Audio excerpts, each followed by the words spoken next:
जी welcome खैर vibe के साथ में। यकीनन आप सबकी सुबह बहुत अच्छी जा रही होगी, ठंडी ठंडी सुबह जा रही होगी, खूब इंजॉय कर रहे होंगे इस ठंडी ठंडी सुबह को। हम भी इंजॉय कर रहे हैं। और मैं आप लोगों को मजे की बात बताऊं, इस वक्त यहाँ पे स्टूडियो में जो है ना वो एसी भी चल रहा है। आप सोचिए कितनी मजे की सर्दी हो रही है। अच्छा डॉक्टर साहब, बात वहीं पर आ जाते हैं कि रोमैटिक फीवर जो है वो किस तरह से जो है वो हार्ट के ऊपर इफेक्ट करता है, ये मैं और साथ साथ ये उनके सिम्टम्स भी बताएं, क्योंकि देखिए अक्सर बच्चों को टॉन्सिल प्रॉब्लम रहती है, तो क्या हर टॉन्सिल प्रॉब्लम, इसको भी जरा बता दीजिए।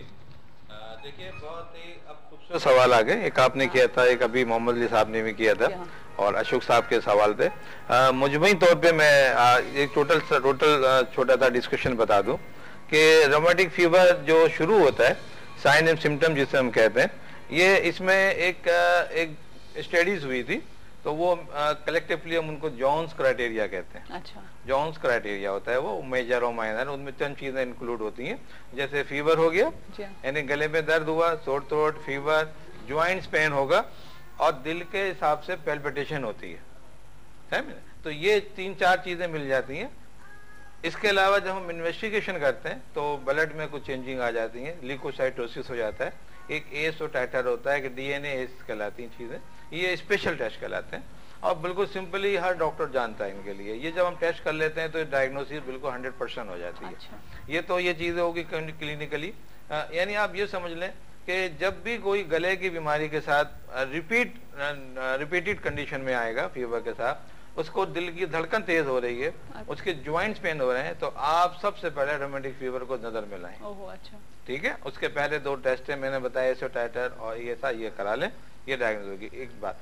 दूसरी बात ये कि ये हो क्या रहा है, गले से बीमारी शुरू हुई, टॉन्सिल में आई, और हर टॉन्सिल या हर गले की बीमारी रोमैटिक फीवर नहीं होती। ठीक है, एक सिंपल होती है ये। इसी तरह हर टॉन्सिलाइटिस बीमारी ये जो है वो कैंसर या रोमैटिक फीवर नहीं होता ये। ठीक है, एक तो ये मसला। दूसरी चीज ये कि अब ये प्रोसेस क्या हो रहा है, पैथोजेनेसिस या पैथोलॉजी क्या हो रही है।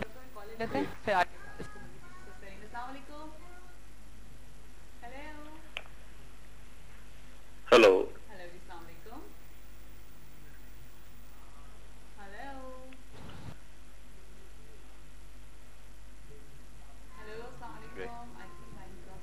आप फिर से हमें कॉल बैक कर सकते हैं जी।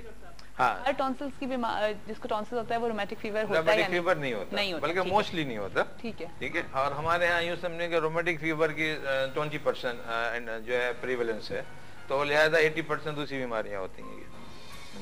तो अब हम ये देखते हैं कि ये बीमारी हो क्या रही है। एक्चुअली ये बीमारियां जो कहलाती हैं ये immunity disease, auto immune disease में आती हैं। अच्छा। ऑटो इम्यून डिजीज हम उन चीज़ों को कहते हैं कि कुछ हमारे यहाँ बॉडी के अंदर एंटीबॉडीज बनती हैं और एंटीबॉडी जो खास किस्म की होती हैं, इसमें जो बीमारियां बनती है एम एंटीबॉडीज होती हैं। एम एंटीबॉडीज होती हैं, हेमोलाइसिन होता है और कुछ इंटेंसिंग फैक्टर को एंजाइम्स होते हैं। 3 किस्म की चीज़ें होती हैं, डेवलप होती हैं। ये जाके कहीं डिपॉजिट होती हैं, यानी हार्ट के जो पेरिकार्डियम वो इन्वॉल्व होंगी, ज्वाइंट्स के साइनोवियल ज्वाइंट्स होते हैं, वहाँ जाके ज्वाइंट्स होती हैं, ये वहाँ जाके ये एंटीजन पैदा करती हैं उनके टिश्यूज के साथ, उनको ऑटो एंटोजन कहते हैं हम लोग। ये जब मिल के इंटरेक्शन करते हैं हाँ। तो वो ऐसे रिजल्ट जो मिलता है वो डैमेज होता है। ओहो। तो उसमें सबसे पहले डैमेज ये क्योंकि हार्ट के वॉल में जाती हैं, जॉइंट्स में जाते हैं, तो यही कंडीशन हमारे यहाँ डेवलप होती है। अच्छी बात इसके अंदर ये है कि ये ब्रेन में नहीं जाती, ठीक है, किडनी में जरूर जाती है, किडनी पीना में। इस बीमारी में 3 चीजें आती हैं रोमैटिक फीवर के अंदर जो कॉम्प्लिकेशन हो जाती हैं। कार्डियाइटिस होगा, माइटल वेल्व के इन्वॉल्वमेंट है, और किडनी प्रॉब्लम्स होंगे, ज्वाइंट पेन, किडनी प्रॉब्लम्स भी होते हैं, और ज्वाइंट पेन है। लेकिन जब ये ब्रेन के कुछ टिश्यू को इन्वॉल्व करती है तो इनवॉल्यूंटरी मूवमेंट हो जाते हैं, उनको कोरिया कहते हैं, सीधा नाम कोरिया कहलाता है। वो भी इस तरह की कंडीशन में होता है। तो वो एक मूवी थी, उसमें हम इंटरनेट पे सब चीजें देख लेते हैं ये।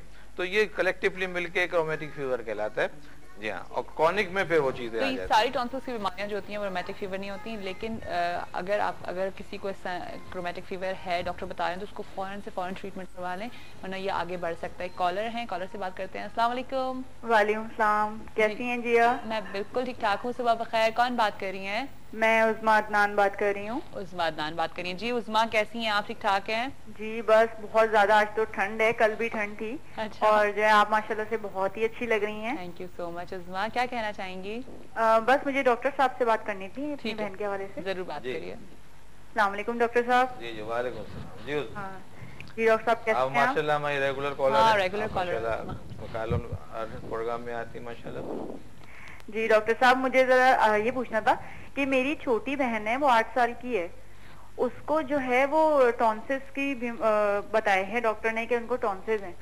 तो मतलब ये है कि अभी 1 हफ्ते से कुछ थोड़ा सा ज्यादा उन्हें टॉन्सिल्स हुआ है, तो लेकिन उनके साथ प्रॉब्लम ये हुई है कि उनको कान में भी बहुत ज्यादा दर्द होता है। कान में तो यानी कि उनके टॉन्सिल्स तो हैं, वो बिल्कुल भी ठंडा पानी कुछ भी नहीं पी सकती हैं, लेकिन उसके साथ साथ वो इतना सा ज्यादा शोर हो जाए या कोई तेज बोले तो उसके इतनी कान में तकलीफ होना शुरू हो जाती है कि वो कान पकड़ के रोने लगती है। तो मतलब ये क्या रेमेटिक फीवर से कुछ लिंक करता है या ये कुछ और हट है, और इसका क्या इलाज हो सकता है? ठीक है जी, थैंक यू सो मच उस्मा, बहुत अच्छा सवाल था। बहुत अच्छा सवाल है। हाँ, बिल्कुल सही कह रही हैं कि बिल्कुल सही है। बिल्कुल गला खराब होगा, टॉन्सिल्स होंगे, जिससे हम देख रहे थे कि ये अब हमें ये देखना है कि जो गले की बीमारी, ये गले की बीमारियों में आती है।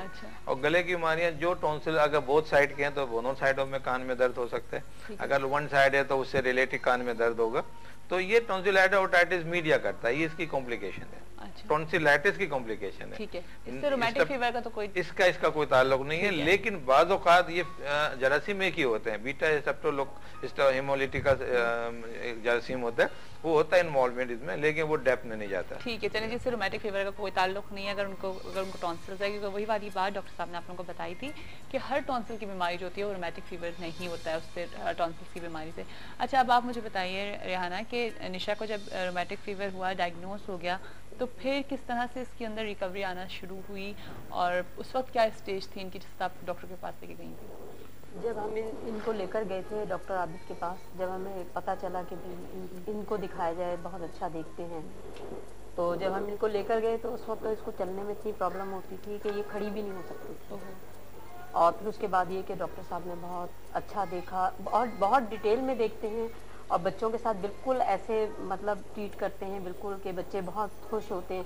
बच्चों को यही तो अच्छे डॉक्टर की बात होती है कि बच्चों के साथ बच्चे इन्वॉल्व हो जाते हैं। बच्चों को ये होता है ना कि जब डॉक्टर को देखते हैं तो बच्चे अमूमन रोना शुरू कर देते हैं, बहुत खौफजदा हो जाते हैं। लेकिन डॉक्टर आबिद के साथ तो इतना मतलब फ्रेंडली रहते हैं बच्चे, बिल्कुल टेंशन नहीं होती उनको। तो ये भी जाहिर है इसको बहुत तकलीफ थी, तो ये बहुत परेशान भी थी। सही। तो फिर जब इनको दिखाया तो उन्होंने बहुत अच्छी तरह काउंसलिंग की इनकी और बहुत हर चीज़ पूछी, हम लोगों को बहुत इन्होंने इत्मीनान दिलाया कि आप ट्रीटमेंट शुरू करें। तो फिर इसका ट्रीटमेंट शुरू हुआ, तो आहिस्ता आहिस्ता ये हुआ कि जिसको फीवर होता था वो खत्म। क्या टेम्परेचर होता था उस वक्त इनका? 103, 102। 103? हाँ, हाई ग्रेड फीवर हो जाता है। यही असल में मिसनोमी होती है, लोग डायग्नोज नहीं कर पाते इसीलिए। हाँ, बल्कि एक्यूट में 102, 103 टेम्परेचर हो जाता है। फिर वो जाहिर है आपको तो इतने परेशान 102, 103 बहुत बार-बार रिपीट हो रहा है। मतलब इससे जाहिर है ये स्कूल जाती है बच्ची, तो इसकी जाहिर है पढ़ाई भी उससे मुतासिर होती है। तो फिर ये कि आहिस्ता आहिस्ता ये हुआ कि फीवर इसका कम, मतलब उसका ड्यूरेशन कम होता गया। ठीक है, गैप आने लगा। उसके बाद फिर ये थोड़ा अच्छा, वो क्या गैप कितने दिनों बाद एकदम से रिपीट हो जाता था बुखार? ये इसको मेरा ख्याल है कि हर वीक होता था। हर वीक? हाँ, और 2-3 दिन रहता था। सही है। अच्छा जी, कॉल है, कॉल ले लेते हैं। अस्सलाम वालेकुम। जी वालेकुम अस्सलाम। हेलो जी, हेलो अस्सलाम वालेकुम। अस्सलाम वालेकुम। सुबह बखैर। कौन बात कर रही हैं? सुबह बखैर, मैं डॉक्टर नाजिया वसीम बात कर रही हूँ अमेरिका से। डॉक्टर नाजिया वसीम? मैं ये प्रोग्राम देख रही थी, डॉक्टर आबिद की मैं बहुत बड़ी फैन हूँ। अच्छा। आपको पता है हम लोग जब ओवरसीज से अपनी कंट्री वापस आते तो हमारे बच्चे जो है वो वॉमिटिंग, डायरिया, इसमें बहुत ज्यादा इन्वॉल्वमेंट हो जाती है। तो मुझे अपना याद है 6 साल पहले मैं गई थी तो मेरे बच्चे को वॉमिटिंग और डायरिया हो गया था, इतना सीवियर कि उसकी आईवी लाइन नहीं कोई भी फाइंड आउट कर पा रहा था। तो फिर मैं डॉक्टर आबिद के क्लिनिक लेकर गई तो उन्होंने, क्योंकि मेरा बच्चा टोटली डिहाइड्रेटेड हो गया था। हाँ, और अक्सर जब बाहर से मैं प्रोग्राम देख रही थी तो काफी देर से कॉल मिलाने की कोशिश कर रही हूँ। इस वक्त अमेरिका में रात हो रही होगी? हाँ, यहाँ पे रात हो रही है। मेरे हस्बैंड असल में अभी तक नहीं आए तो मैं जाग रही थी। अच्छा। वो आप लोगों का ये ऑनलाइन चैनल आता है यहाँ पर? जी जी। क्योंकि हमारे पास डिश नेटवर्क पे नहीं है शायद, लेकिन ऑनलाइन आपका चैनल आता है तो मैं ऑनलाइन देख रही थी अभी। अच्छा, और मुझे इतना अच्छा लग रहा है कि आपने वहाँ से मुझे हम लोग को कॉल करी है। और वाकई ऐसी प्रॉब्लम्स होती है, जो लोग बाहर से आते हैं, जिनके बच्चे होते हैं, उनको बहुत ज्यादा प्रॉब्लम हो जाती है, डायरिया का, वॉमिटिंग्स का। तो डॉक्टर आबिद ने आपके बच्चों को ट्रीट किया था? जी, मेरे बच्चे को ट्रीट किया था, किसी से आईवी लाइन मेंटेन नहीं हो रही थी, तो फिर मैं इनके हॉस्पिटल लेकर गई, इन्होंने जो है वो आईवी लाइन मेंटेन की, तो फिर मेरे बच्चे को ड्रिप्स वगैरह दी गई। तो बहरहाल बहुत अच्छे डॉक्टर हैं ये, बहुत ज्यादा अपने पेशेंट इन्वॉल्वमेंट होती है और ये बहुत ज्यादा अच्छी तरीके से केयर करते हैं। मेरा एक्सपीरियंस तो बहुत अच्छा है इनके साथ। अच्छा, मुझे पूछना ये था जी जी कि देखिए हमारे अमेरिका में जो है वो हम लोग स्टेप इन्फेक्शन थ्रोट के हम साथ में जाते हैं, तो हमारा सबसे पहले गले से टेस्ट लिया जाता है। तो आया क्या ये टेस्ट जो है पाकिस्तान में अब कॉमन हो गया है? नहीं, यहाँ भी लिया जाता है और आपसे क्या हमारे मुल्क में ये बताया जाता है पेशेंट्स के, बच्चे के पेरेंट्स को, आपने गले के इन्फेक्शन को जरूर ट्रीट करवाना है, इसका मुकम्मल इलाज करवाना है, नहीं तो ये बीमारी जो है वो बढ़ जाएगी, फीवर की तरफ भी जा सकती है। ठीक है, और वहाँ पर ऐसा होता है? वहाँ पे प्रॉपर इलाज हो रहा होता है? हमारे यहाँ तो प्रॉपर तरीके से सबसे पहले कोई भी बच्चा जाता है थ्रोट के साथ, तो सबसे पहले उसका स्वाब लिया जाता है, उसके गले का स्टेप दिया जाता है, फिर उसको बताया जाता है कि जी आपको जो इसका ऑर्गेनिज्म होता है वो एक बैक्टीरिया होता है, उसको स्ट्रेप्टोकोकल कहते हैं, तो उसका टेस्ट किया जाता है सबसे पहले। फिर उसपे जो है यहाँ पर अब जो एंटीबायोटिक करती है असर, क्विनोलोन ग्रुप होता है एक एंटीबायोटिक का, वो यहाँ पे बहुत कॉमन है, वो दिया जाता है। तो मुझे पूछना ये था कि अब हमारी कंट्री में कौन सी ऐसी एंटीबायोटिक है जो आप मतलब बच्चे को देते हैं, और क्या टेस्ट इजीली अवेलेबल है वहाँ पर, और क्या आप जो बच्चा है उसके पेरेंट्स को ये अवेयरनेस देते हैं, उसको ये बताते हैं कि जी आपने इसका प्रॉपर इलाज करवाना है, ठीक है जी, तो छोड़ना दीजिएगा। नहीं, अब तो पेरेंट्स को माशाल्लाह बहुत अवेयरनेस हो गई है, इसी तरह के डिफरेंट टीवी चैनल्स के प्रोग्राम से पेरेंट्स को बहुत पता लग रहा है, और अब माशाल्लाह अब बहुत चेंज आ गया है हमारे, बहुत चेंज है। और ये माशाल्लाह बड़ा अच्छा है कि इन्होंने माशाल्लाह अमेरिका से कॉल की। मैं ये बता दूं कि जो थ्रोट स्वैब की बात कर रही थी, ये हमारे यहाँ भी पाया जाता है, ये होता है, मैं भी कराता हूँ, लेकिन हर मरीज को हम नहीं कराते।